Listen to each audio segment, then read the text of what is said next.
वसंत पंचमी यह केवल एक पर्व नहीं बल्कि ज्ञान, प्रेम और सृजन की अनुपम गाथा है।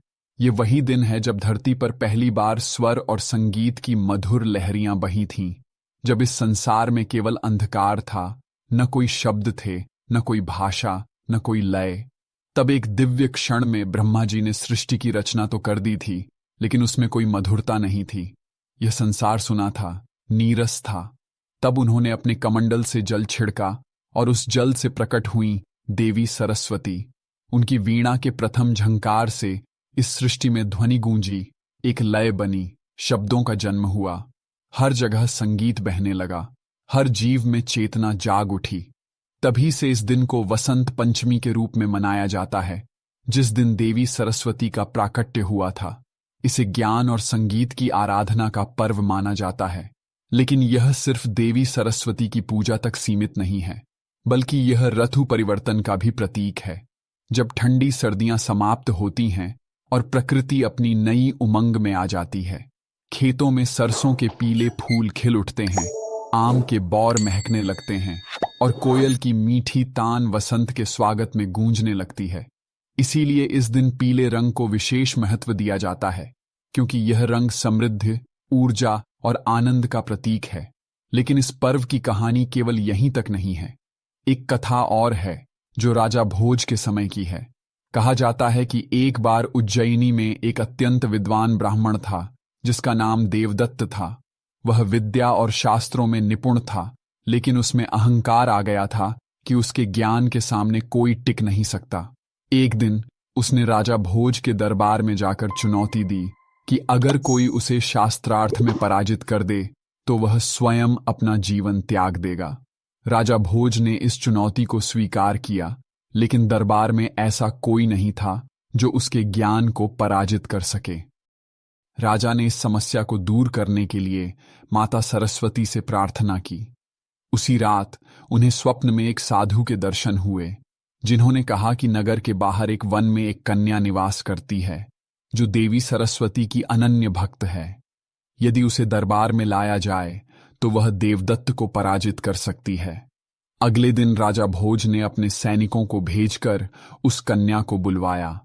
वह कोई साधारण कन्या नहीं थी, बल्कि स्वयं देवी सरस्वती का एक अंश थी। दरबार में शास्त्रार्थ शुरू हुआ और देखते ही देखते उस कन्या ने देवदत्त के सभी तर्कों को खंडित कर दिया। देवदत्त पराजित हो गया और उसने अपने अहंकार का त्याग कर देवी सरस्वती की शरण में जाने का निर्णय लिया। उसी दिन वसंत पंचमी थी और तभी से यह दिन विद्या और ज्ञान के सम्मान के रूप में मनाया जाने लगा। इसी प्रकार एक अन्य कथा भगवान राम से जुड़ी हुई है।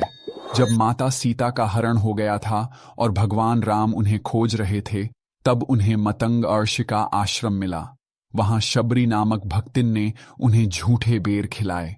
लेकिन कम ही लोग जानते हैं कि उसी दिन भगवान राम ने माता सरस्वती की भी पूजा की थी, जिससे उन्हें विद्या, धैर्य और विजय का आशीर्वाद प्राप्त हुआ। इसीलिए वसंत पंचमी को केवल सरस्वती पूजा का ही दिन नहीं माना जाता, बल्कि यह विजय प्राप्ति का भी शुभ अवसर माना जाता है। इस पर्व की महिमा केवल हिंदू धर्म तक सीमित नहीं है।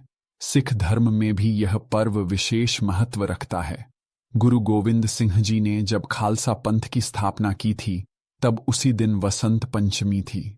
उन्होंने इसे एक शुभ दिन मानकर अपने सैनिकों को इस दिन विशेष अभ्यास करने को कहा था। इसी कारण आज भी सिख समुदाय में यह पर्व बड़े धूमधाम से मनाया जाता है। इतना ही नहीं, भारत के कई राज्यों में इस दिन विशेष आयोजन होते हैं।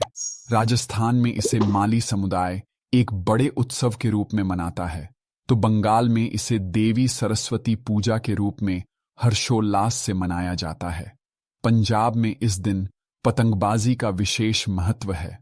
आसमान रंग बिरंगी पतंगों से भर जाता है, मानो प्रकृति स्वयं इस पर्व का स्वागत कर रही हो। लेकिन एक रहस्य और भी है। वसंत पंचमी का संबंध कामदेव और रति से भी जोड़ा जाता है। कहा जाता है कि जब भगवान शिव माता सती के वियोग में ध्यानस्थ हो गए थे, तब देवी पार्वती को उनसे विवाह करने के लिए कठिन तपस्या करनी पड़ी। लेकिन शिवजी का ध्यान भंग करने के लिए देवताओं ने कामदेव को भेजा। कामदेव ने जब अपने प्रेम बाण चलाए, तो भगवान शिव ने अपने तीसरे नेत्र को खोलकर उन्हें भस्म कर दिया। यह घटना महाशिवरात्रि के दिन हुई थी, लेकिन कुछ समय बाद वसंत पंचमी के दिन माता रति के अनुरोध पर भगवान शिव ने कामदेव को पुनः जीवन दान दिया। तभी से इस दिन को प्रेम और आकर्षण का भी प्रतीक माना जाता है, इसीलिए इस दिन को प्रेम का उत्सव भी कहते हैं। वसंत पंचमी केवल एक त्योहार नहीं है, बल्कि यह सृष्टि की ऊर्जा का उत्सव है। यह हमें सिखाता है कि ज्ञान और संगीत से ही जीवन में मधुरता आती है। यह हमें बताता है कि ऋतुएं केवल मौसम नहीं, बल्कि जीवन का एक महत्वपूर्ण हिस्सा हैं।